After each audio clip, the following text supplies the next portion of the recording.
Il napoletano è un furbastro, diciamo la verità. I napoletani, quando vogliono offendere il proprio nemico, piuttosto che prendersela con lui direttamente, sapete che fanno? Offendono i suoi affetti più cari, per esempio i suoi avi, i suoi trapassati, nell'ordine cronologico: chi te vive, chi te stravive, chi te vecchi, chi te straviecchi, chi te morti, chi te stramorti, morti chi te morti, morti chi te stramorti, e meglio morte chi te, insomma la fantasia dei napoletani in questo è immensa. E poi se la prendono invece con i suoi affetti più cari fra i vivi, nell'ordine mammat, sorat, zitet e nonnat. In particolare, quando si vuole dire che qualcuno è una persona veramente spregevole, si dice tu sei un figlio zoccola, per esempio, quindi facendo riferimento al fatto che si considera sua madre una donna di malaffare, una sgualdrina, una donna di poco conto.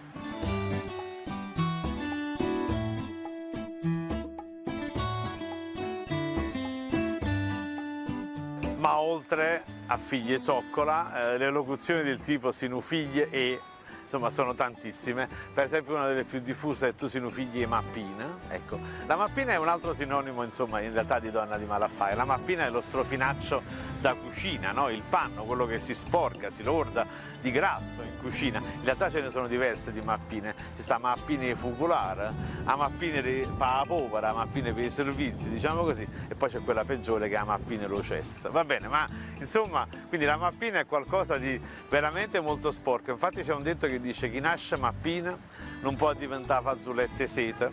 Bene, la mappina etimologicamente deriva dal latino mappa mappam, che secondo Quintiliano, sapete cos'era? Era il panno con il quale i convitati a un banchetto dovevano, insomma, portare con sé, e lo usavano per asciugarsi il muso, astuiarsi. In napoletano asciugarsi è astuiutumus, è dal francese astouiller, una lingua nobilissima la nostra.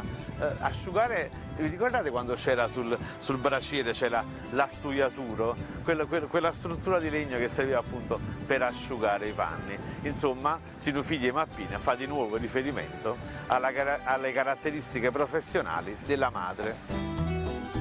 E continuiamo con le locuzioni offensive. Tu sei un figlio cantara. In questo caso, insomma, me la prendo di nuovo con tua madre, considerandola fetente come un vaso da notte. Tu sei un figlio b, però non oso continuare con la parolaccia.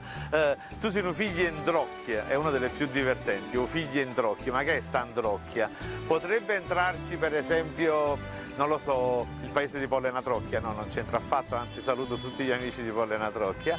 Potrebbe entrarci un altro modo di dire, secondo alcuni studiosi deriverebbe da intraoculos, dal latino. Sì, il figlio di Introcchia è quello scaltro, furbo, quello che te la fa sotto ai tuoi occhi, quindi intraoculos, troppo complicata, troppo dotta questa spiegazione. Molto probabilmente invece deriva da antorcula, capite cos'era l'antorcula in epoca latina? Era la fiaccola con la quale la prostituta segnalava la sua presenza, e quindi in qualche modo di nuovo ritorniamo alla locuzione iniziale, o figlie indrocchie e nu figlie zoccola, ecco, sostanzialmente.